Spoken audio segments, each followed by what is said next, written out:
Very good. All right. Welcome, everybody, to another Thursday installment of MSP Webinars. Today, we are joined by the folks from Third Wall, which is a really cool LabTech plugin.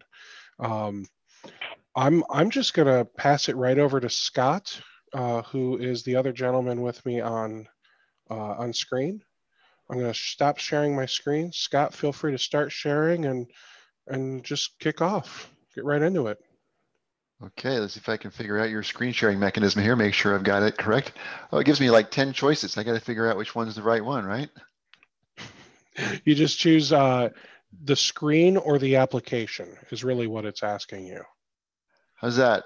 It should look familiar to anybody using LabTech. Beautiful. Okay. Ish. On each LabTech control center. And I guess I can change that whenever I want to, so I will do that. But anyway, first I want to say again, thanks, Steve. We really appreciate the chance to do a little talk here and show off our wares. We think it's a pretty cool product. And just to reemphasize, this is a plugin for LabTech, or as we keep getting corrected, ConnectWise Automate. But we are a certified integrator, so we try and play by the rules as best we can. And we think we filled a gap. Just one of the interesting things to note is that Rob, my partner, Robert Sigmund, who's on the phone with us, he is one of the original founders of LabTech. He kind of knows what he's doing. And we approached this whole third wall thing with, we saw a pretty healthy gap in what LabTech was able to provide. We thought we'd step in and fill it with a plugin. And that was where we started, actually a couple of years ago when we first started tossing this around. I'm going to see if I can kick off just a quick intro. I don't like doing too much in the way of PowerPoint. For something like this, we'll jump into a demo of the product itself here shortly. But first, I thought I'd say, just show you what it is that it does as an overview. You know, always tell them what you're going to say first, right? So, you know, one of the things that we trying to think of this in terms of if I was an MSP, of why would I need Third Wall? And Third Wall is very much an operational cybersecurity tool. And we'll get more into what that is as we go through it, but it is a complement to your firewall and your antivirus. Doesn't replace it. I get asked that all the time. Does it replace my antivirus? No, it doesn't. Just keep your antivirus. But this gives a tremendous augmentation to that to try and close off avenues that viruses still get in past firewalls and antivirus every day. You know, just ask little companies like Equifax if that can happen, and clearly it does. And we try and reduce the probability of that, and we're actually pretty successful in closing down a ton of different entry points. Unlike Equifax, though, small businesses are generally the most vulnerable, and that fits right in with the whole idea of an MSP and their client set. We find that most of the people that we get as clients, their clients, most of our clients are MSPs. We do have some internal IT people who run LabTech, but most are MSPs. And you know, a lot of operational cybersecurity is run through written policy. Hey, you can't do this, or hey, you have to do that. And if you're successful as we are and everybody else is with getting people to comply with written policies, then this is clearly a vulnerability. So we took the whole thing. We said, let's make it automated. Let's make it easy. And those policies, a lot of those written policies, all of a sudden are computer enforced via Third Wall and LabTech. So how does Third Wall protect them? We start out with a number of user policies, user and or computer policies, I guess I should have said. A lot of things you'll see similar to or actually parallel to what you can do in group policy, but I think you'll agree that this has a lot more flexibility and power within its particular quote unquote domain. And by domain, I don't mean that kind of domain. I mean in its area of expertise. And by doing so, we can prevent access to dangerous privileges. We can prevent data theft, which is far more rampant than people understand. We can shut down vulnerable protocols. We will auto-fix discrepancies. We can prevent unwanted software from being installed on computers. We can prevent access to dangerous social media, where most phishing happens these days in small businesses. We even have some ability to automatically and instantly react to ransomware attacks. And that one is one of our cooler new features. And last but not least, we provide some tools for rapid reaction through what we call our emergency action buttons. So in doing so, it provides a much more secure environment, ability to rapidly respond to key emergencies in very unique ways. We also have a couple of very valuable reports, and the word up here is valuable, and this is where the security is tremendously valuable. But part of being an MSP is showing that value to your clients. And our two reports, which we'll show off a little bit, do that. One is an audit report proving that you're protected. Another one is this logon report that gives a full history of all log on, log off, unlock, and lock screen conditions and log on failure events. Again, something that end users just love. There's clearly revenue opportunity. Most of our clients are charging for the service at this point, and not least as you can differentiate yourself from your competitors. Many of our clients are not charging for this extra security. Particularly, we've made it quite affordable, but that's really not the focus of today. So that being said, let's take a look, and I'll go back to the LabTech Control Center. Again, everybody on the call who is a LabTech user will recognize this. This is the main control center for LabTech, and it gives you access to all of the various elements of LabTech that most of you are used to from an RMM. Our product is based on, as a building block, as the LabTech location. And again, most of you are probably LabTech users, so I won't belabor that, but location is, with a capital L, is how you set up your LabTech in discrete units for a big piece of what you do with LabTech. And over here on this navigation tree, I've got under this section the clients, of which we have several. And then we also have under this company called or this client called Your Company, we have 3 locations: demo, DVT, and main. And this is where where our building block again starts. But as you'll see quickly, we go well beyond that. But let me jump in just so you can see at a starting point what policies we have in place. And hopefully everybody can see this. This is our main security overview. And you can see the layout here. This is mostly in the middle a show and tell. And this is a series of sub-tabs for it that correspond with the black line titles: local built-in account management, local built-in account management. So we tried to make a pretty friendly user interface. Down here, you'll see a legend, and we'll see most, if not all, of these colors during the course of the show and tell today. And then down here is a really powerful element called profiles that allow us to go quickly beyond the single location. Because typically in a client within LabTech, you're going to have anywhere from 1 to 20 different locations. And it can get pretty cumbersome trying to apply policies a single location at a time. So we give an ability to go beyond that with our profile process. Hey, Scott, sorry to interrupt. I think when you shared your screen, you shared just the LabTech window. So any additional windows that opened up aren't being seen. All we see is the main control center. Oh, okay.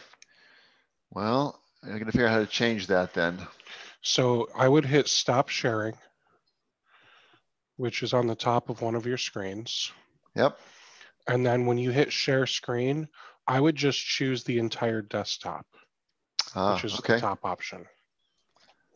Which is going to show me I'm running 2 screens here, and it's showing, how about desktop 2? That should go for it, man. Let's try that one. Okay. Oh my God, I can't believe you showed that. No, I'm kidding. Okay, so hopefully you can see something different now.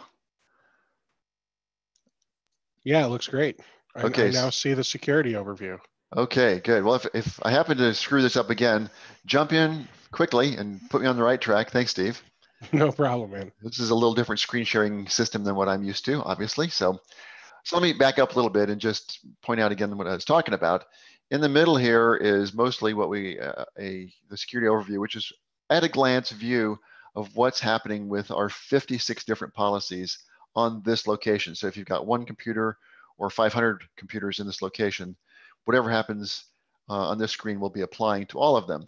So this gives you a quick view. The black lines are titles, and they correspond over here with these Windows 10-like tabs. So local built-in account management, you see underneath that, it has 5 different policies.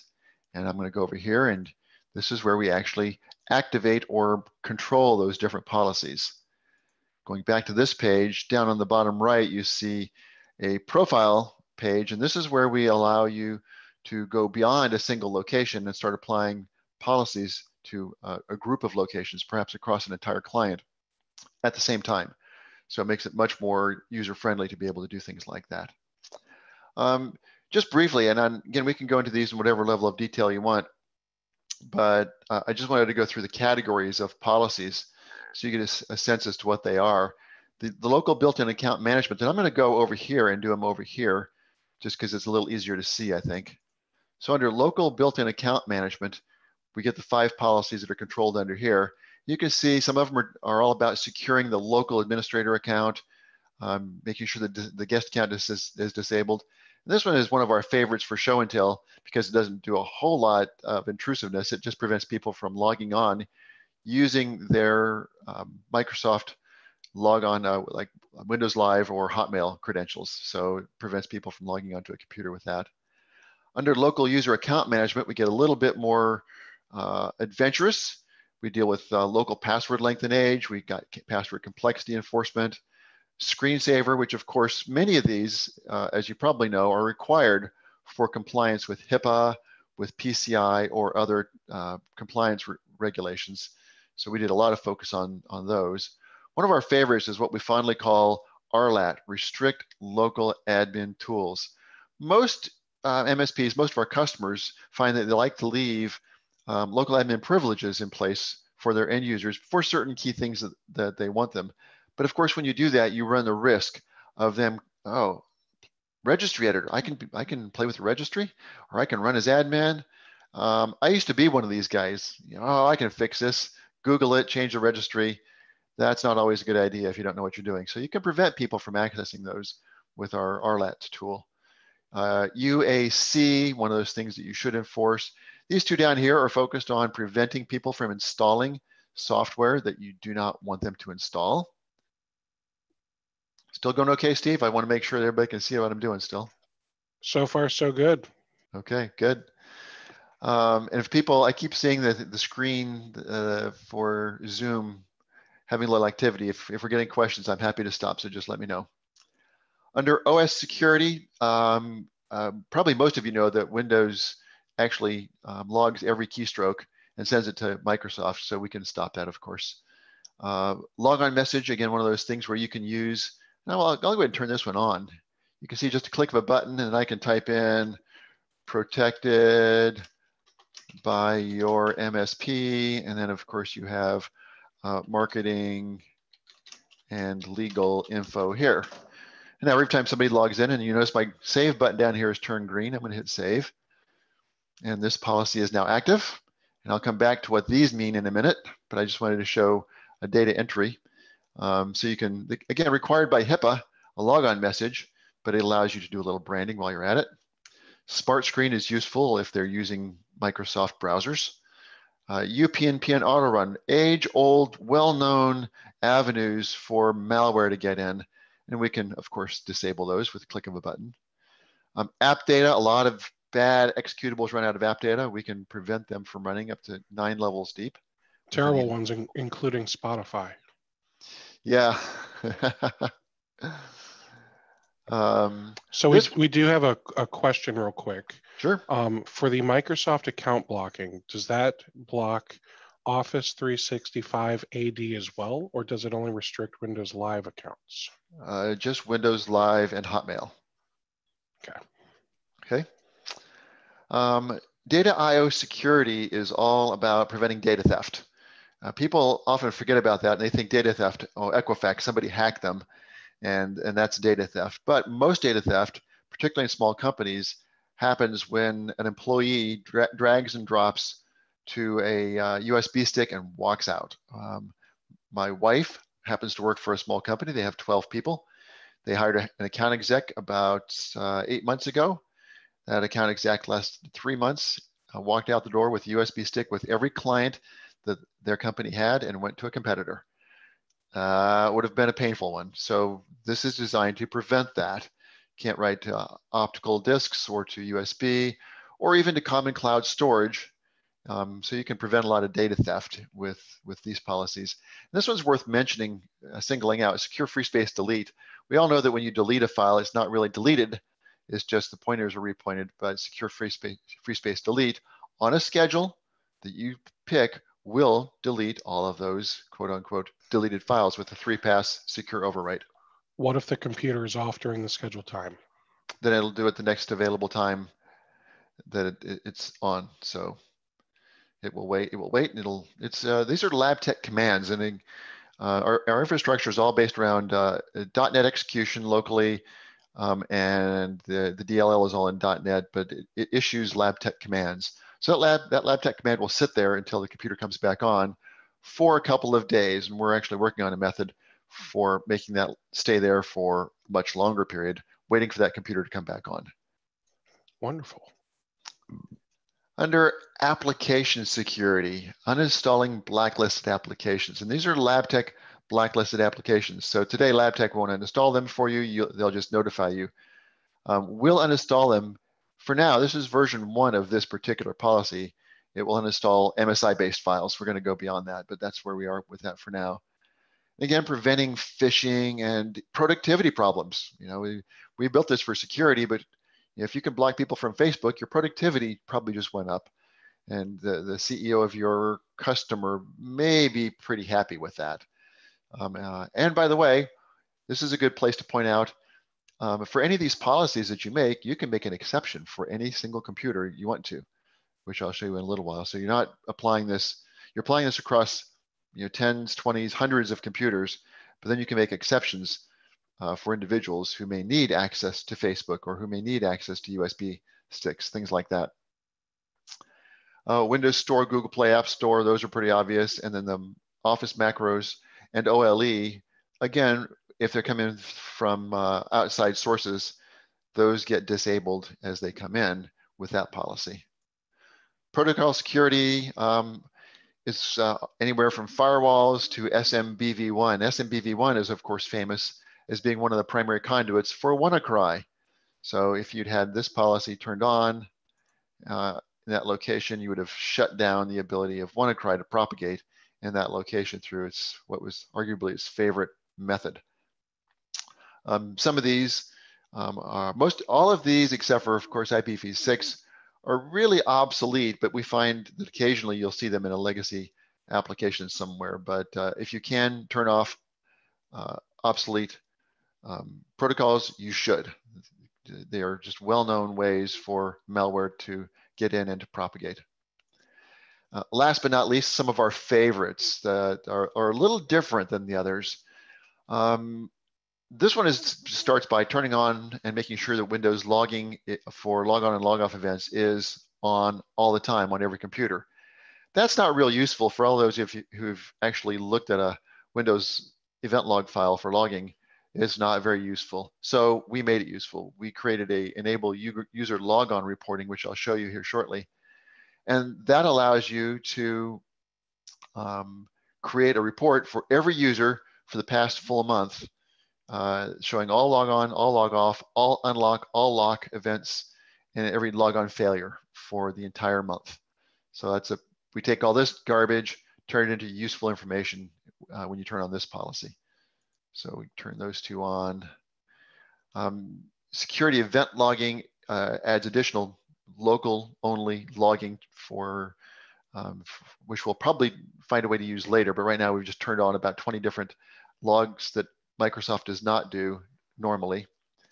Monitoring event log clearing. This one is really interesting in that if somebody has cleared their event log, there's really only 2 primary reasons for that. One is you have a sophisticated user who has said, oh, I need to cover my tracks on something here.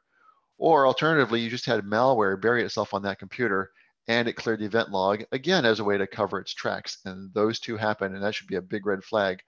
So this, as soon as that happens, we send a ticket to the sysadmins, the help desk, to say, wait, you got a big problem here. You should go look at it. And I probably didn't make something clear with these policies. Most of them do two things. One of them is it modifies the settings on each of those computers to comply with the policy we just set. And then we turn on a local monitor that runs every 5 minutes. And if we find that something has changed, somebody or something has changed that policy setting, not on third wall, but at the local computer, then we'll auto-correct it and we'll send a ticket to the sysadmin saying, hey, you got a problem here. 5 minutes later, we'll check it again. And if our auto fix has held, we will automatically resolve the ticket. Again, all in a LabTech world, but that really gives some really good visibility and confidence, in fact, that we are continuously protecting those computers. These two here are unique in that we are coupling automatic detection with instant action. For instance, this one is alerting on excess of failed logon events. When you turn that on, you can set a threshold. We have a slider to go 15 logons, failed logons per day will cause certain actions to happen. In this case, if I selected this, it would be an antivirus scan and our own function called isolate. This one is really cool, and I'll talk more about it in a little while. But what isolate does is it disconnects that computer. And again, this happens right now.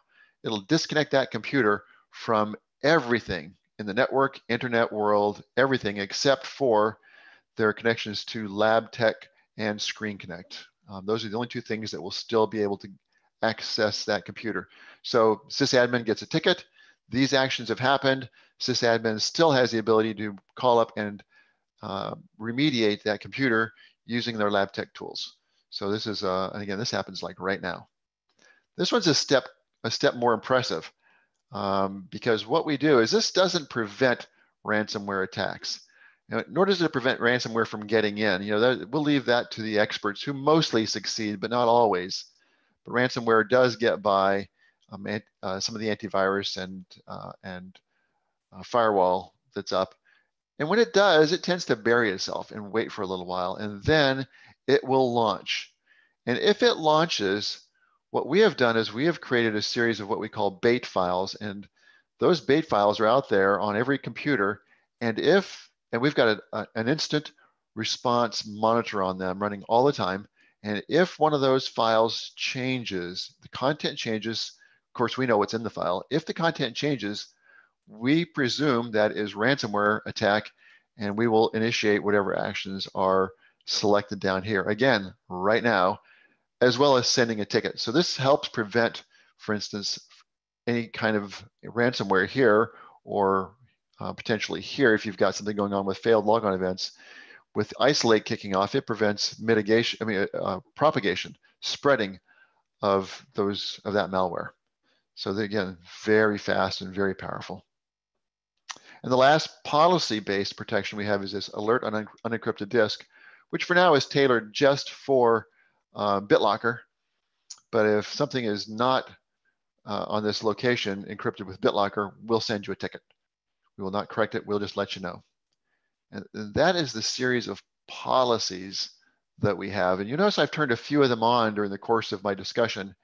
And you notice that those are now all reflected as green with a protected sense state. So we track when that was turned on, when it was last turned on. And you can see policy active on location in the legend down here. So you can know pretty quickly what's going on with this location with just a glance. This is the basis of the policy protection that we do. Again, turn them on, change the computer, 5-minute monitor, lots of ticketing if things go wrong, but nothing if things are correct. But what happens if you want to turn something off? So I'm going to go back in here, and let's say I want to turn this one off for whatever reason. I have multiple options, which I'll run through kind of quickly, but just so you get a sense of what we can do. The most comprehensive way to turn something off is this really highly technical term that we created called undo. So Steve, we've copyrighted that. You can't steal that from us, okay? It's very technical. I'm okay with that. Okay. We're just going to turn it off. Pretty simple. What that does is it removes the policy settings and it removes the monitor. So pretty straightforward. I'm going to do a little different one here. I'm going to disallow Microsoft accounts because I want to show you a different way to turn it off. What if I was to turn it off using the green switch? So undo is our preferred, but what if I was to turn it off using the green switch? You'll notice our text tries to give you a little bit of a warning. When saved, this policy's monitor will be turned off. It will not change any values and is not recommended. Consider an undo. So this is not as complete of a turn off situation as an undo. It removes the monitor, but it does not change any values. So if I click save here, and I'm allowed to do this, it's now inactive, but the values didn't change. So actually nobody on this location can log in with their Microsoft accounts still, because those values, those are actually registry values. Those are still there, but we're not monitoring them anymore. And if somebody figures out how to change that, we won't tell you. So when you do that, we turn it orange and we lose the date. It's no longer protected, so we don't preserve that date. You turn it back on. The last option that we have for turning something off, and this only applies to about 2/3 of the policies where it makes logical sense. And if you go through the policies, you'll quickly understand why some of them do not. This one happens to have this feature. So when I click undo, instead of just saying, do you want to undo it? It's going to give me a choice. Do you want to do a full, complete undo, like I did a couple minutes ago with the other policy, or do you want to just do it temporarily? And if I do it temporarily, it gives me a slider that goes anywhere from 5 up to 60 minutes. And I'm going to hit save. And what that allows you to do is, if third wall policy is getting in the way of you as a sysadmin doing something that's critical to that location, you can suspend it for up to an hour, do your work, and then you don't have to worry about forgetting to turn it back on. It will turn itself back on in the time you prescribed. And by the way, we preserve the date. So we do not presume that that is an unprotected condition, because we presume you're active with those computers at that time. And we know that we're going to turn it back on in a very short period of time. So that's a different color, pink. Temporary active is undo. I'm going to go back in here and I'm going to undo that. I'm going to remove the temporary suspension.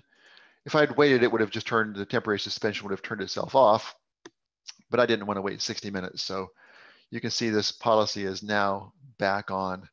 So again, this computer is protected with these different policies. Most people aren't going to have all 56 policies turned on. In fact, you can't. Some of these are mutually exclusive. But there's a policy here, or multiple policies, that will be the correct set of policies for any given client. And you can work with clients, and we have some tools to help you do that, to figure out which ones of these are the correct choices for protection for a given client. Some of them are no-brainers, like monitor event log clearing. To me, that's a no-brainer. Why would you not do that? Some of them are a little bit more, require more thought, like disable write to USB storage devices. That can be a little bit more of a discussion with your client as to whether this one will take effect. But let's say that this set of policies is something that you really like. I just picked them at random here, but let's say this is a set of policies that you really liked, and you want to go implement this across all locations in a single client. And you don't have to go to all 10 locations to do that. It's going to take me an hour to do that. Who has an hour to spare? We're all busy. So what I'm going to do is I'm going to save this configuration as what we call a profile. And the profile, I'm going to save it as, let's see, Scott 8. Maybe that's a high enough number. I do a lot of savings of these. Yes, it's been saved.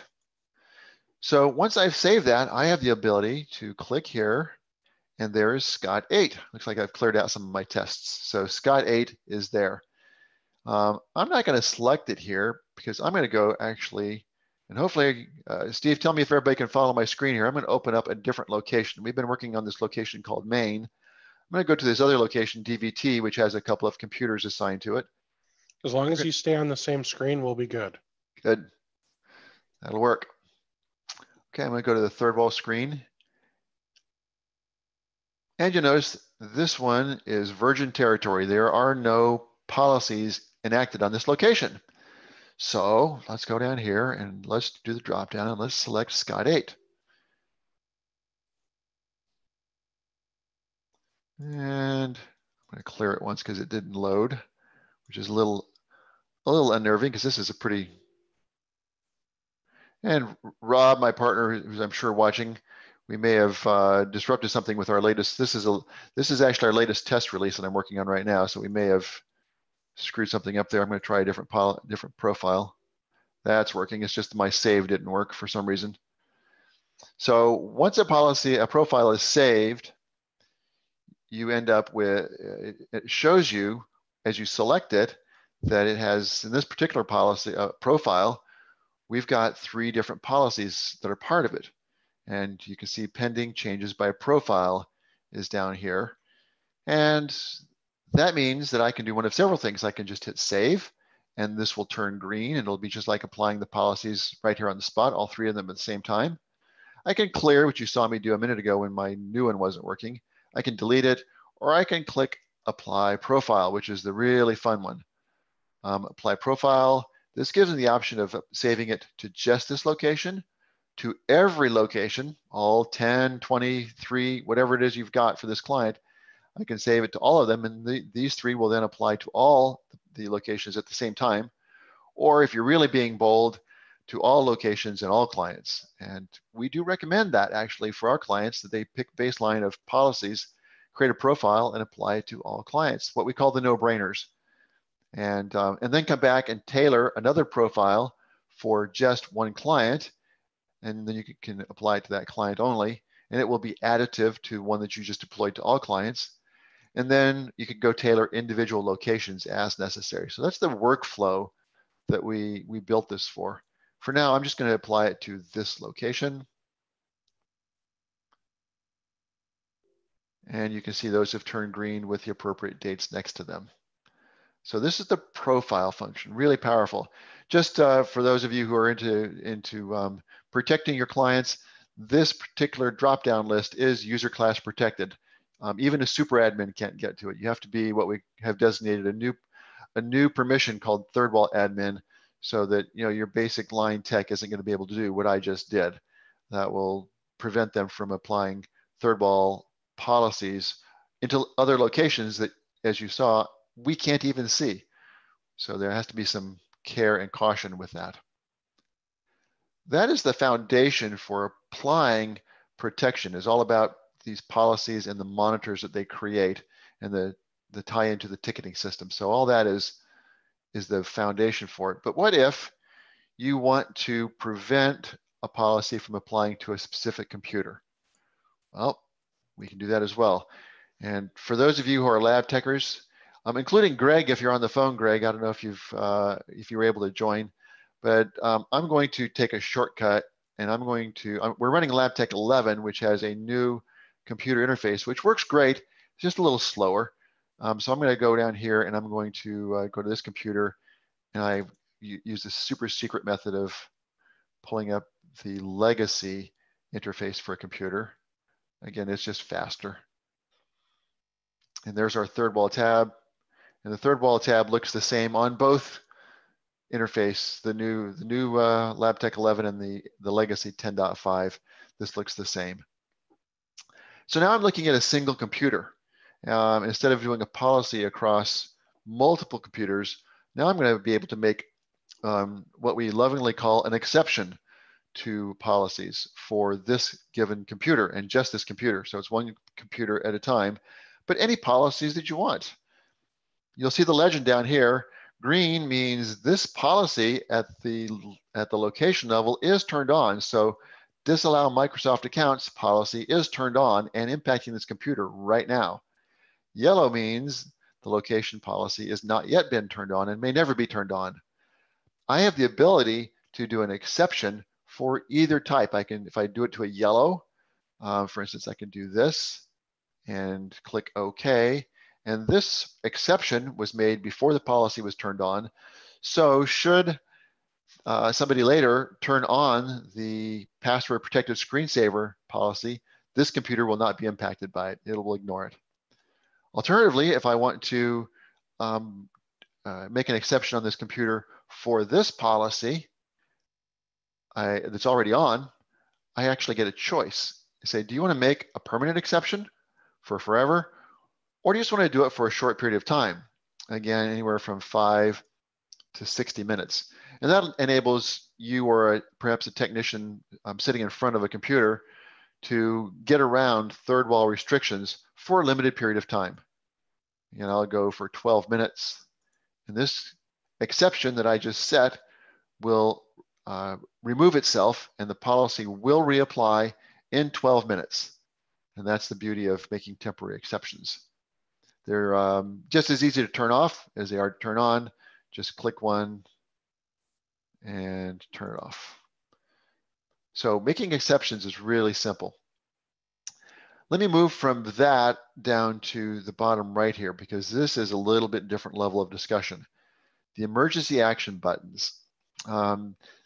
These are designed in case you do have something that's happened to a single computer and you need to act right now. So for instance, your help desk technician gets a call and says, whoa, hey, Steve, I just got clicked on this really cute kitty cat video and now my screen says something about Bitcoin. What should I do?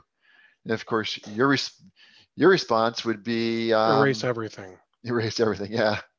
Well, probably your first response, other than that, if that'd be a little drastic, would be, please disconnect the blue cable coming into the back. In which case they'll say, what blue cable? And you got to walk them through that.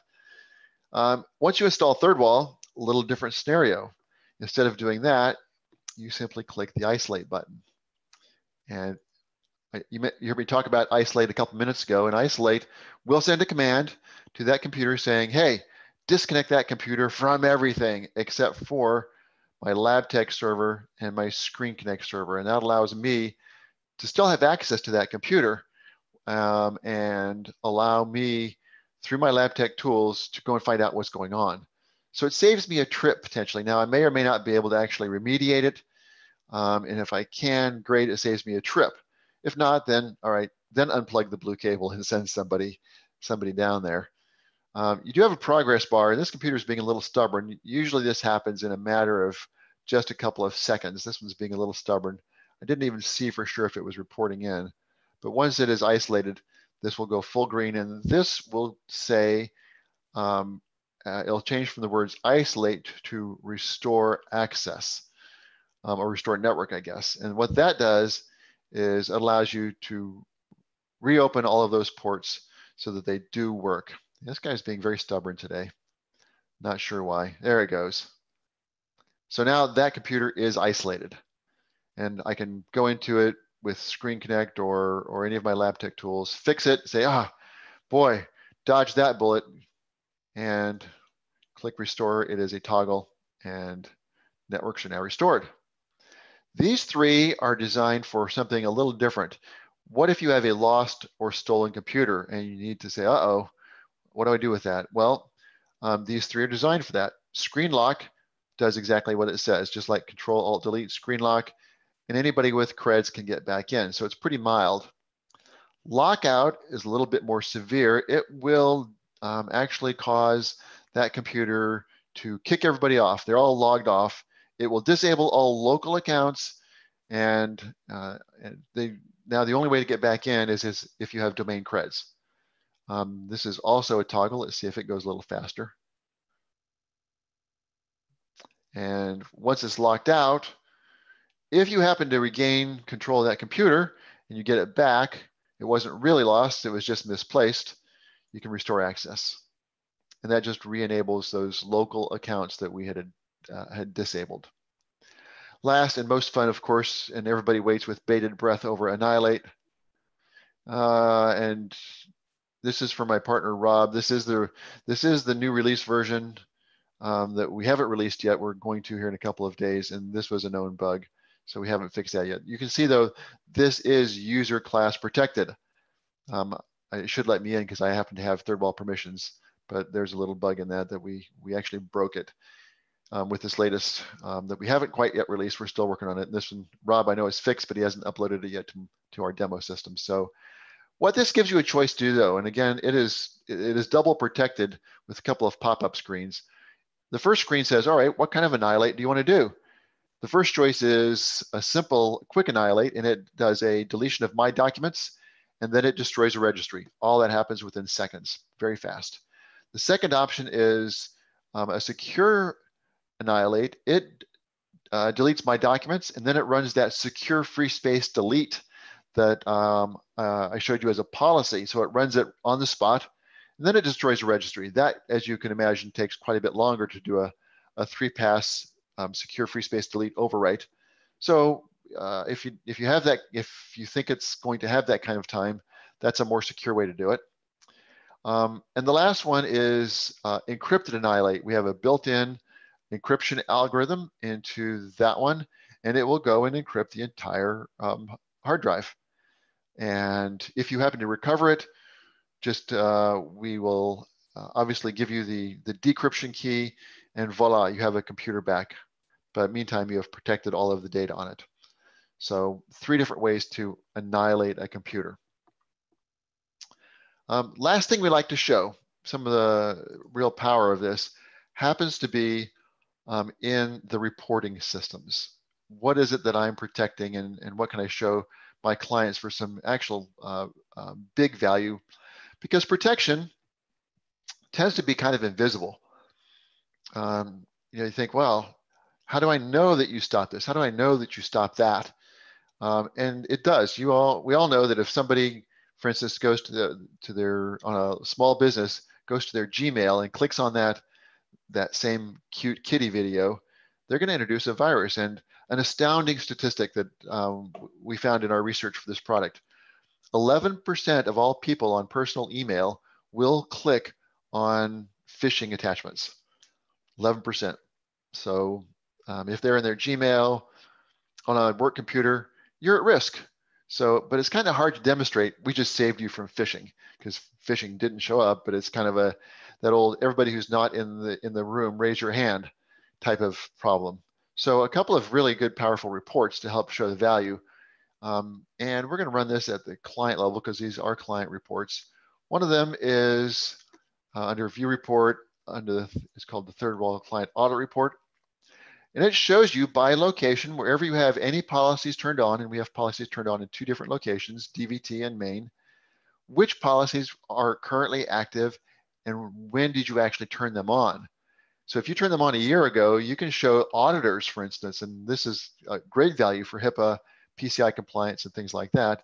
You can say, yes, I've had these policies turned on since this date. And that becomes a very powerful way to help satisfy auditors. You can see main has a few more. This will also, and I don't have any active policies, but if I had a permanent exception for a computer for any of these, it would show me every exception that is active against that particular policy. And I didn't actually enable any permanently. I enabled one temporarily, but those don't show on this report because we don't consider those to be security hazards. What if I go back to your company and I right click and I go to view reports and I go down to a logon report. Now there's not going to be much data here because this is our test system. All of 2 lines, but and one of them, actually I have to move Steve's picture over here so I can see what it says. One of them is a computer locked. Since we started tracking data for this computer, which is, again, this is just a test system, computer locked and successful logout. But this will track every single locked, unlocked, log on, log off, and log on failure event. And even actually one more, it'll track unexpected shutdowns. For instance, if you get a blue screen, that'll also show up on this report. And it shows you for the last full month by user, sorted by user first, domain second, computer third, and then start time. Now these don't have a start time because this is actually an end time. The computer went locked is an end time. If the log on actually didn't happen within the window of this report, so that's why we don't have a start time. But the next log on that happens, we would capture the log on and the corresponding log off, pair them. And again, this is where we turn all of that log on, log off data in the Windows log file into real data for you. Not only for security, but interesting byproduct. A lot of our clients, our MSP clients, are using this with their clients for HR purposes. hey, was Bobby actually working on Tuesday? And you can find out if Bobby was logged on. And in fact, you can find out, well, he logged on, but his computer was locked virtually all day. So he actually did no work. So there are some HR benefits there as well, just as a byproduct. Wasn't our intent, but why not get as much value as you can? And last but not least, not a report, but we do have a data view for the logon audit. And again, it only has 2 lines, but you could have, we have one client who has almost 4,000 computers now. And you can imagine them trying to find out, a client calls them up and says, hey, was somebody in the office after hours on Tuesday? And if so, when and who? And you bring up a data view, you do a little bit of sorting and filtering with that, and within 10 or 15 seconds, you have an answer. Why, yes, Bobby was in the office from 10 p.m. to 11 p.m. Looks like he was logged on for about an hour, and all of a sudden you're the hero. So again, very valuable information for any MSP to have available for client use. And if I can figure out, oh, there we are, back to that.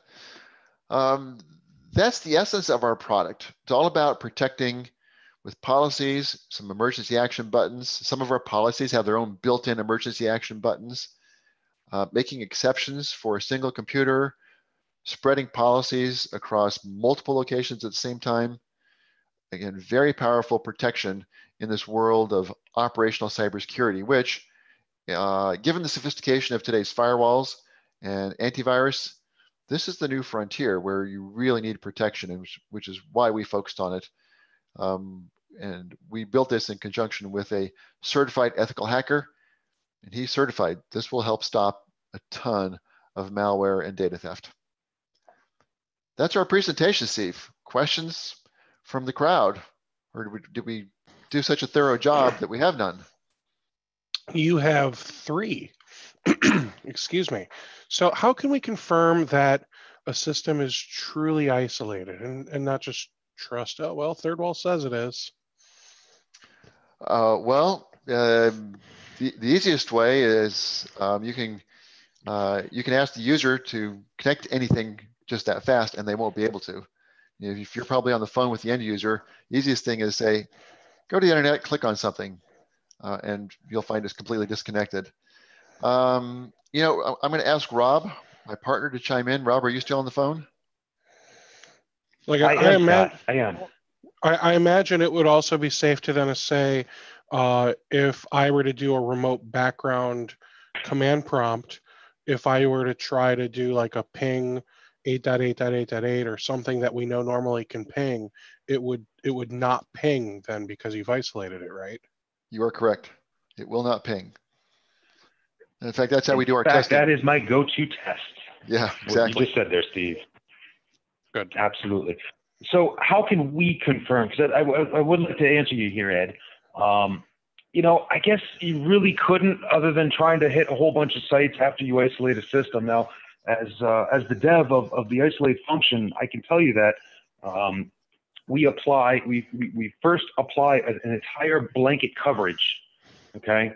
And then after confirming that your LabTech server is your LabTech server and seeable, we open up 2 pinholes to that server. So the only reason that machine, which now can talk to nobody, can talk to your LabTech server is because we poke those pinholes. And we only do 2, one for LabTech, ConnectWise Automate, and the other one for the remote control, the Screen Connect. Excellent. Ed, did we answer your question well enough, I hope? He said, biggest thing we would want to be sure is that the system cannot hit other local systems, causing further damage to workstations or servers.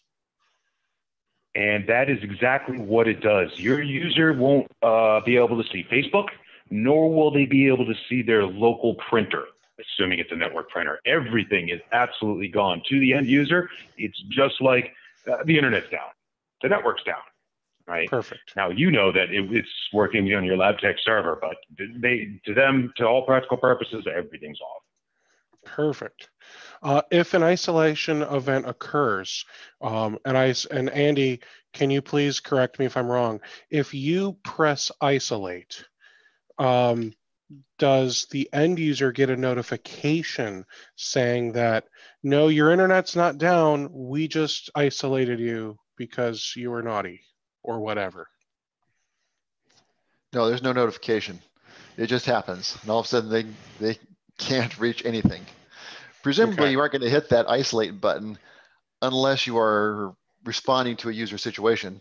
Now, if somebody's naughty, it's an interesting technical term, and you want to Yeah. isolate them, then yeah, go ahead. But then you'll probably want to call them up and say, Got it. The restriction policies, and this was earlier in 20, 30 minutes ago. Can those be applied to groups in LabTech instead of companies or locations? Locations, thank you. No, they cannot at this point. We started off, we thought a lot about that when we first started developing it. And we modeled this after the Ignite function within or plugin within LabTech, and which is location based. So no, it's not group based, but we have had that request. So it's on our list. It hasn't been slotted on the roadmap yet, but yeah, that's an interesting possibility for our future, but not yet. Okay. And I think his reasoning for that is, hey, all the marketing people should be allowed to access Facebook. Right. So would they want to create a location for marketing then? Is that how you would recommend doing that? If there's enough of them, yes. If there's only a few, then I just go to those individual computers and I'd make an exception. So yeah, if you've got 50 marketing people, yeah, create a group. I mean, create a location. But if it's just a couple, it's faster and easier just to do some exceptions for them. Got it. And he was also thinking, what about marketing at multiple clients? But I think I can kind of see your reasoning, because it would get real confusing if you've got almost like multiple policies applying to the same computer. Yes. If that makes sense. It does, and that it's actually an interesting challenge. For instance, we can coexist with group policy, but if group policy is trying to do something different than us, we'll change them, then they'll change us, then we'll change them, and they'll change us, and you have endless loop going there. So, yeah, conflicts in policies. If you've got the ability to apply policies by location, then there's some real interesting difficulties in switching. So you also have the ability to apply policies by group. Who wins if they're different? Right. Well, and that's exactly it, because one could simply just be disabled versus enabled. Which one takes precedence? Yes. And I'm sure that is possible. I'm sure there's a way to make it work, but that's something that I think would take not only some engineering, but probably like a beta group as well. Yeah, it would. I mean, the good news is we think we have a really good product here, and we got a lot of things we can keep adding to it. The not so good news, or maybe it is good news, is this product is all of 4 months old, so we've got a lot of room to grow still. So we do take all suggestions, but that's what we've heard. Now, going back to the isolation notification, if I recall correctly, there's an automated isolation. There is under 2 policies. We have the ability to automatically isolate under excessive failed logon events if it crosses a threshold, and monitor for ransomware attacks. Again, you have an option of isolate in either one of those if you want. So there's isolate as one of the options. Is there a notification for either the end user or for us during an automated isolation? Well, there is a notification that goes to the sysadmin as soon as either of these fails. It's, if you detect excessive failed logon events or ransomware, then there is a LabTech ticket that is sent to the help desk, and route that however you want. So that is the notification that goes to the help desk or the administrator. There is nothing sent to the end user. We've made a pretty overt attempt to try and not notify the end user of much of anything. We want all of the notifications to go through the professional, so to speak. And I guess our thought is for us smaller MSPs, it may be more helpful for us to look like a hero than for the client to be like, crap, my system's down, and then call us aggravated because their system is down. I would rather it go down and have a message pop up, hey, this is an automated thing. Your system has been disconnected to the network because we detected something bad is happening on your computer. Please call Taylor IT Group at this phone number or at the number on the sticker on your computer if you don't trust this message for some reason. Like a good person. Yeah, that's a good suggestion. I've not heard of that one before. I just wrote it down. I think we could put that as, for instance, an option. Notify to notify the end user, and it'd be an option that you can do for either of these two. So at least for the automated ones, because yeah. I could see the automated one causing some tension. Now, if you're doing it manually and not notifying them, well, you're an idiot or an asshole. But if LabTech, if Third Wall is doing it automatically, I feel like it's the same as with Datto, right? You know, the server can go down, but until I do something about it, they're not going to get their server back up. Well, until I tell them, they're just going to assume that the computer went to crap and get angry because their IT guy didn't prevent the problem. Yep. No, that's a really good idea. I wrote that down. We'll put that on our list. Cool. Now, do you plan on adding this to any other RMMs and branching out from LabTech? We would love to, but you'll have to take some time on that.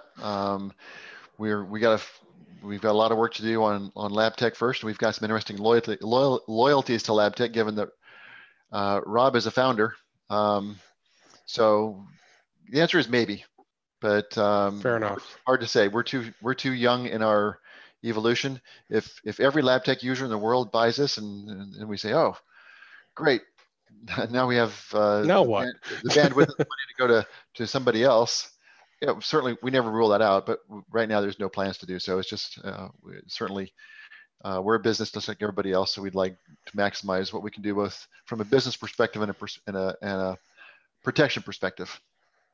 That makes sense. Hugh asked, is there a list of the group policy settings that would interfere with Third Wall settings? Wow. Now, Hugh, is that just a sneaky way of trying to figure out how you can do what Third Wall is doing with group policy for free? No, I think that is probably going to be a difficult thing for you to answer, because group policy changes depending on which version of Windows Server you're on, whether it's 2008, 12, 16. Yeah. And then also, you're not responsible for what group policy? Well, yeah, and yeah, we don't keep track of all the group policy stuff. One of the reasons we built this is because group policy is so finicky. Well, I was thinking more of difficult. A good synonym for difficult is to apply consistently, especially if you're an MSP and you've got 25 different clients, and you're trying to do group policy for all of them. That's an interesting dynamic. With us, it's, I keep coming back to the utility of a page like this is just astounding. It gives you a clear view of all the relevant policies that we do. But no, we've not, just in direct answer to the question, we've not compiled a list of the group policies where you could do some of these things, and or where you might have conflicts. So, but they're pretty obvious. They're not hard to find if you really know your group policy. Yeah, I mean, if you think about the data security, for example, you know that you can go in certain places of group policy and disable USB storage and that type of stuff. So sure. Well, we're about to come out with a new feature. So I get a little preview. Our next release that we're having coinciding with IT Nation in a month is a feature that will allow the MSP to register USB sticks. And then if they turn on a policy within a location, no USB stick will work at all except for those registered USB sticks. Very nice. Yeah. Now, speaking of group policy, a lot of times when you make a change with group policy, I mean, you can do the GP update force, but it might require you to log off or even reboot the computer before that group policy takes effect and gets applied. Now, I know a lot of that is simply because for whatever reason, it doesn't actually apply those changes until the computer boots up or the user logs in. How does third wall work? Does it require a logon or a reboot before these changes take effect? Well, interestingly, that varies by policy and by version of Windows you're running. So yeah, sometimes they will, and we sort of tried to put together a table once upon a time, but honestly, with Windows, we go all the way back to Windows 7, 8, 8.1, 10, all the Windows Server versions, and it's all different. So so you don't have a matrix or something, or a little notification. Oh, this particular one may require a reboot. No, we don't, and part of the reason that we don't is because these aren't supposed to, as a policy, these are not something that most of them will apply very quickly, but this is designed to be long-term protection, and everything is going to get rebooted sooner or later, almost always sooner. So we don't anticipate there being, you might have a few hours of lost coverage, but that computer is going to reboot soon. So that's kind of the philosophy we ended up taking after we tried to say, oh, we were keeping track for a while of all the reboots because we had to do that in testing, and it just got out of control as to which ones were which. So we should probably go back and build that table, but yeah, that would be a useful table. Okay, so, and then I have one more question here. And then I think we'll have answered everyone's questions because you guys are just that darn good. Is isolate somehow blocking all traffic to all systems, or is it just specific network ports or protocols? And he expands on that. For example, some ransomware can encrypt data on servers or NAS drives that may not actually be mapped to drive letters on the infected system. He just wants to make sure that it's truly isolating. Well, I'm sure I know the answer to that one, but I'm going to let Rob answer it. Okay, so yes, we're blocking all ports and all protocols. Okay, and we open up two very specific ones, two very specific socket connections, again, just for your LabTech and your remote control. But in no way was I able to get any sort of communication working through my network card on an isolated machine unless I was talking to one of those two systems. Okay, so if you find a hole, I am very interested to see it, and I'm very interested in patching it. But at this point, I mean, I'm pretty skeptical of our output until I've really beaten it up and seen it work through a whole bunch of permutations. Isolate was definitely a focus for quite a while there, and we saw no leaks, no leakages. Wonderful. Well, that was a nice number of questions we've gone through. Can anyone else think of any other questions? I mean, I've got a few myself. How much does it cost? And remember, this is streaming on YouTube, so. Oh, that's fine. Well, okay. And our cost will change over time, but we're still in what we call our introductory phase, and our goal is to get as many LabTech users to have this and have budget not be an issue. So there's two elements to what does it cost. First is we are a per computer, and that is 10 cents per month. So it's a monthly subscription of. That is outrageously affordable. Yeah, I know. But it gets better, especially for MSPs. You know, most MSPs are used to buying, okay, you have 500 LabTech agents, you get a plugin and you have to buy 500 of them. That's not true with us. If you license Third Wall, we every night take account of how many computers are in the locations that you are protecting. And we only charge you, at the end of the month, we look back and we say, all right, how many have you actually protected this month? Essentially the peak day. What's the highest number during the past month? And we take that, multiply it times 10 cents, and we charge your credit card. So For instance, we have some clients who have a couple thousand computers, and they're still in the early stages of third wall. They're getting used to it. And nominally, we would be charging them $200 a month for 2,000 agents, but we're charging them $10 a month because they're still at 60 agents. And we fully expect them to expand to 2,000 at some point. But if you have clients where this doesn't make any sense to you, then don't deploy it, and we'll never charge you for it. We only charge where you've actually gone in and turned on some of these policies and or used one of the emergency buttons within a location, and that kind of activates third wall from a billing perspective for that location. So it's very, very affordable. And what if something on third wall is causing an issue, and the client says, get rid of this crap? Or I hate it. I'm going to say I'm not going to hate it, though. What my client hates it, okay? So how easy is it to simply undo third wall and get rid of it on that computer or that company? Very simple. We have what's called, and we don't show this to people, so I'm not going to demo it, but if somebody calls us up and says, get rid of this, we have a back door that does essentially does a complete undo and uninstall. Takes about 15 seconds. But it's not a button that we as MSPs can push. You can, but not until you call us and say, I don't want to see this anymore. I'm tired of it. We will walk you through it, but we don't advertise that button. No. Why not? Because it's one of our back doors, and we don't want somebody to accidentally uninstall it. We're happy to share it with call. Okay, that's reasonable. I just it is curious, nosy, whatever. If they want to, clearly you can just go in and say, you can do undos, and it all goes away. But that could take a little while. So we have a full uninstall. Now, from the security overview screen, if I'm assuming correctly, anything that's yellow, you're not doing. If it's green, you're doing it. Correct. And that's a beautiful line.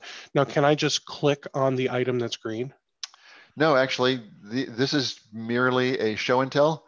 Okay. So if I want to, here's enable logon message. It is under the OS security. OS security, there it is. Okay. All the work is done with subtabs. Okay. And me being a simpleton, I guess I just assumed if I clicked on enable logon message, it would take me to the OS security tab. And then if it's like a really long tab where you got to scroll, then it would have like the hashtag bookmark where it would put it on the screen. Yeah, but maybe when we hire our new UI guy, we'll maybe get to that level. Fair enough. Rob, beyond his skill set right now. It's all good. It's all good. So someone has their hand up. BT has BT. Can I answer a question for you, sir, or madam, whichever BT is? What settings does it uninstall do? Probably defaults, but what about things like rename or disable accounts? Does it uninstall to how it was prior to being enabled? I would imagine. Okay, so if you are, sorry, go ahead.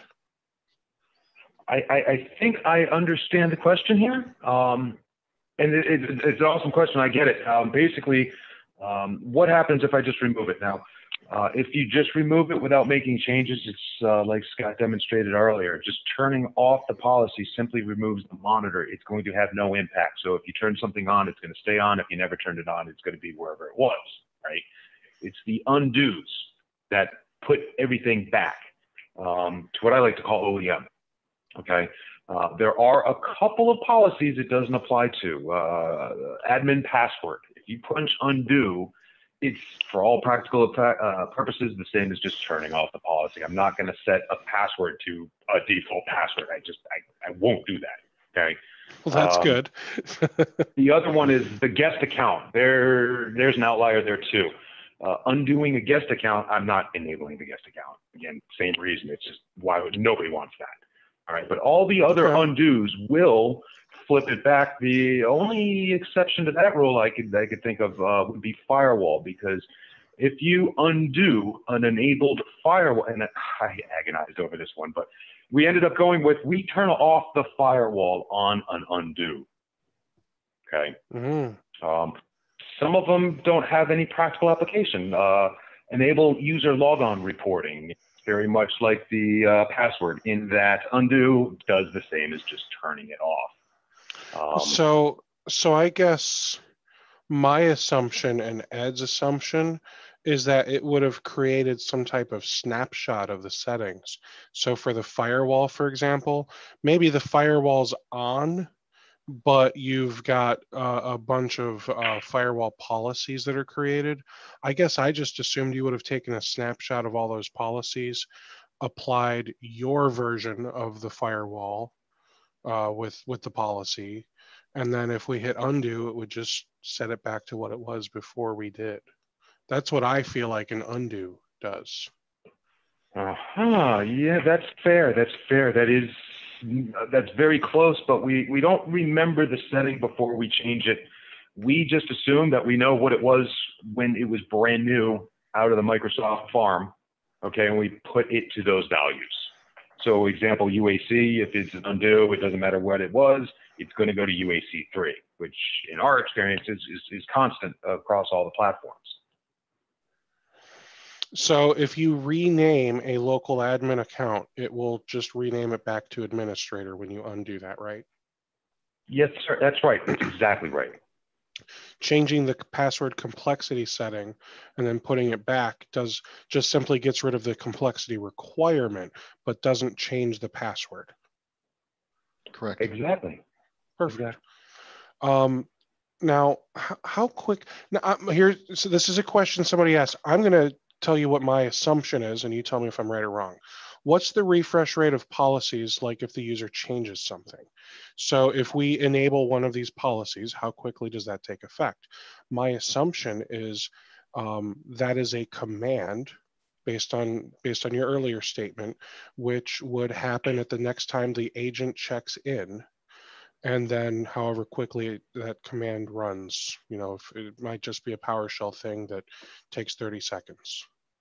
But it would run the next time the agent checks in, which you can see, or at least, back in like LabTech 6 or whatever I used in the past, there was a little timer in the corner. I don't know what it looks like now with 11 or 12. But I imagine there's somewhere it tells you when the computer is going to check in next. I am so glad this question came up because we put a lot of effort into it. Your assumption is spot on, okay? As soon as you saw Scott push that green save button, okay? As soon as he did that, we looked at the policies, and if there were only computer workstation policies, we sent an update config to all the workstations. If it's all of them, then we'll send it to all of them. And that update config will immediately impact the target machines and modify them the way you selected in third wall, okay? Now, for those of you that are familiar with LabTech, it takes a little while for machines to automatically join a group. It takes a little while for the monitors to be assigned to them. But it's going to happen. It's like Active Directory. It might be a couple minutes, it might be 10 or 15, but it will happen, okay? The result of that is that the monitor, when it lands, is already going to find the target machine in a good condition. So it will not result in a slew of tickets for each and every change that we made. It's already been changed. In fact, you can only expect tickets from third wall when in one of two conditions. Either if we find something that has been changed. Somebody turned off the firewall. It shouldn't have been turned off. We turned it back on, and we sent you a ticket. And then when we confirm that it is in fact on, we will close the ticket for you. So it's not uncommon at all because our intervals are 5 minutes on the monitor to see a problem, and then a resolution that'll close 5 minutes after that in the first notification.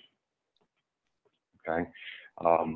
It's a little different for our user policies. So we are only going to impact the users as we see them. Maybe you have a computer with 3 computer users on it and you issue restrict access to registry editor, okay? Whoever is signed on that machine right now will get that policy, but maybe I'm second shift and I sign on after the fact when the monitor is already on there. you will get a ticket that says the policy has been applied to the new user, and you will see it auto-resolve. Okay. But to circle back, yeah, all changes are as immediate as the LabTech system will possibly allow us to be. You can expect all changes at the very worst to occur 5 minutes after, but honestly, I've never had to wait anywhere near that long in our environment. And worst case scenario, you could always go in and turn on fast talk, right? Yeah. Or whatever they call it now. That's what they call it.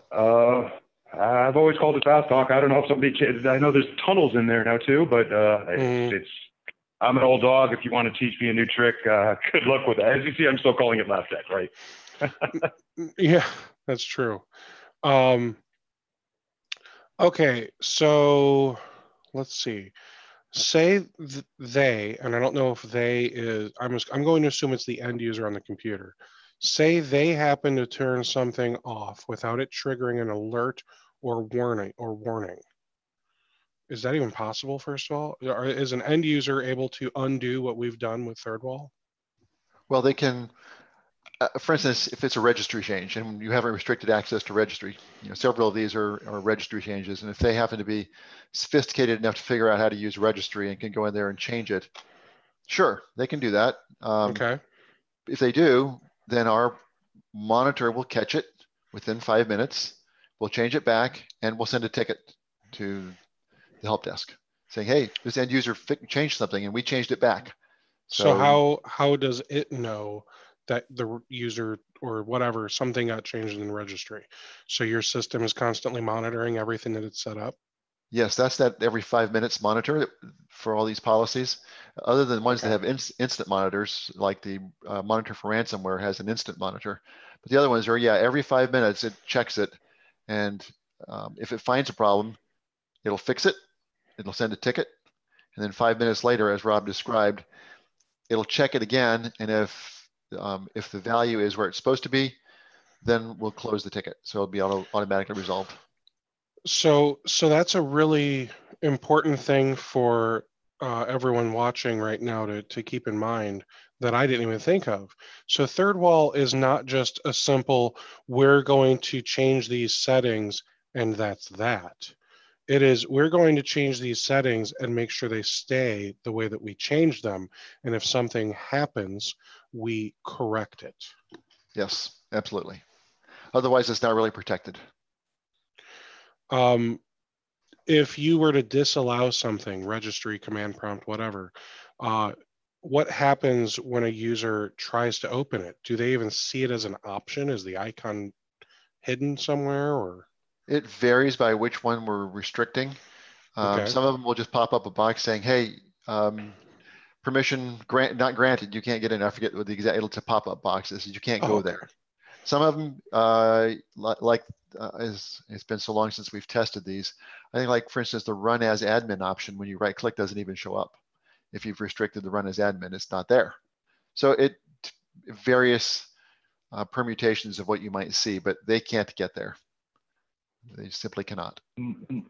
Most of the policies, when they're in effect, will explicitly explain to the user why they can't do something. You type regedit, and you're going to get a pop-up that says a policy is blocked this from your system. Please see your system administrator. There are a couple, like disable MSI installs, disable Windows installer. I've noticed sometimes Windows notifies me that I can't do it. Sometimes it just doesn't do it, and it doesn't notify me. Again, we're really kind of tied to Microsoft rules here because we're using Microsoft policies. All right. I feel like that takes care of that. Yeah. We're up to 23 questions. We're doing well. Good questions. Are those limitations limited to only local user accounts or maybe even domain accounts? Which ones? The ones that say local administrator account are local administrator. So that's it. So for instance, those first three, rename local admin, set local admin password, disable local administrator account, those are obviously just the local. admin account. So those don't deal with the domain account at all. But a lot of them apply regardless of whether they are domain or local. Minimum local password length is minimum local password length for local password, but password protected screensaver doesn't matter. That's irrelevant of domain or not. So it's. And what about, do you consider like a Windows Live account a local account to where you're impacting that? If they are able to sign on with a Windows Live account, it will be just as policed as a normal local user account. Okay. Absolutely. Absolutely. And I don't know if we mentioned this, but in the context of impacting domain, we really go out of our way to make sure we don't. And that's why you'll see the asterisk next to set local admin password, for example. The asterisk means it is a workstation only policy. If we see this running on a server, we don't run it. Okay. The big reason is we definitely don't want to impact group policy admin name, right? You don't want to screw up my server? Not today. Maybe we'll be ambitious tomorrow, but no, not today. Fair enough. Well, gentlemen, Save that for Friday. Do you have a way that these nice people can contact you? Because I'm sure there might be more questions. They might want to get signed up. How do they buy it? How do they throw their bags of dimes at you? Well, we have this really super professional website, which we have been criticized for because it's not quite as slick as some, but we're more focused on our software. Does it function? It does. It's pretty. Then who cares? Yeah. Thank you, Steve. Thank you. Clearly, it's third dash wall. So I think third wall is some law group or something. We're third-wall.com. And, you can do an overview here. We do have a full featured, no holds barred 30-day trial. Just download it. It takes about 5 minutes to install and you're off and running with a fully functional. Buying now is right there. And if you click on buy now, it just takes your credit card, basically. Pretty simple. And of course, our contact information is here as well. Wait for it to load. Contact. I'm info and I'm sales and Rob is support. We have this gigantic company. There's all of 3 of us, so we wear multiple hats. It's all good. Yeah, so that's how to contact us. That's a simple way. And we're pretty responsive. We actually sleep at night, so we won't respond in the middle of the night, East Coast time, but we will get back to you pretty quickly. But can I make a quick recommendation on your website? Yes. I promise it's a nice one. I would, instead of listing your 3 email addresses, I would have it as a drop down of who do you want to contact, info, support, or sales. And don't say info at third wall, just say info, support, or sales, or something along those lines. Because by having those on there, the people that have their stupid robots to scour the internet and looking for email addresses to start marketing to, you're going to get on those lists. Okay. So just a friendly suggestion to help minimize your spam. Okay, sounds good. We do have a question. Are there any specials for the attendees of the webinar? Well, a twofold answer to that. One is you get a free 30-day trial. Well, yeah, sure. More importantly than that, and honestly, it's not restricted to the people of this webinar because we're a new company. But this is something that we're running a special now that will run for a couple of months. As we get more and more momentum, the specials will tend to go away. But remember the new feature I told you about where you're going to be able to register a USB stick? Yeah. And then only those will work on that location. Once you do that, you turn that policy on for that location. Mm-hmm. That's going to be a premium tier. We're going to charge extra for that. The demand for that is ridiculously high. Nice. People can't wait for that. But for anybody, including the people on this webinar, who go forward and license Third Wall before the end of the year, we'll include that at no additional charge. And that's your 10 cents will be your cost for unless we make some major change or some major improvement. Basically, we plan on keeping early adopters, and we're still in that stage, at 10 cents. So that's our big special that we're running. I like it. Hard for us to come down below 10 cents. We're pretty 10 cents is really low. I mean, come on, Ed. Are you really that hard up that you can't give these guys 10 freaking cents? Oh. But we will give you an extra feature for 10 cents. So that's kind of the way we're approaching this. And this is a cool feature. Big companies do this now.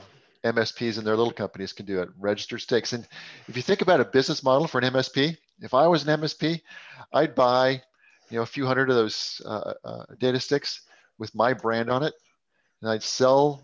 I'd buy them for $3.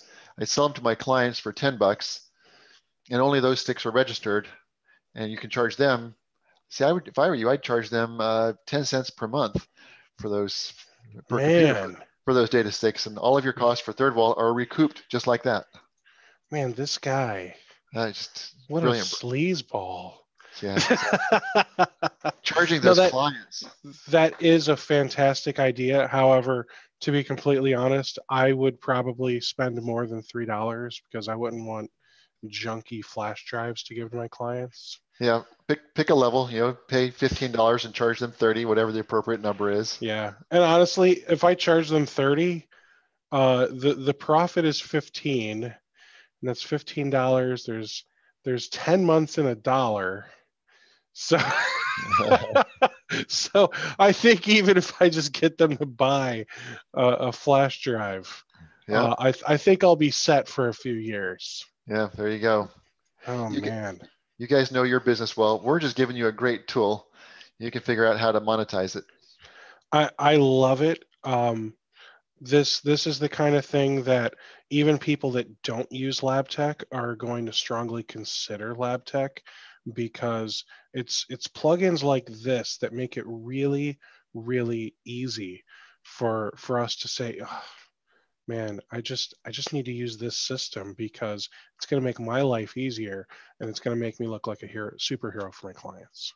Exactly right. That was our goal right there. You just summarized it in 2 phrases. Easy to use, make you look like a superhero. Yes. We had one guy who turned us down. He says, "Oh, I could write scripts for all that." I said, well, have fun. By the way, you could write scripts for all that, but is your script going to check it every 5 minutes and make sure that it's still safe? Exactly. And they're much slower, more cumbersome. It's not the right pathway. We make it easy. Very simple. So with that said, I just want to thank everyone for taking time to watch this webinar. Feel free to stick around for a few minutes. I want to have an additional chat with Scott and oh my gosh, why am I drawing a brain fart? Robert. I want to have an additional chat with them, and then we'll probably have another after party like we've been doing. So yeah, thanks so much. If you guys like today's webinar, please go to mspwebinars.com. Check out some of the past webinars. Please, I encourage you guys to subscribe so you can get access to some of that extra content. Next week, we're going to talk about your stack. What are you using today to keep all of your client systems protected? Thanks so much, everyone, and you have a wonderful day.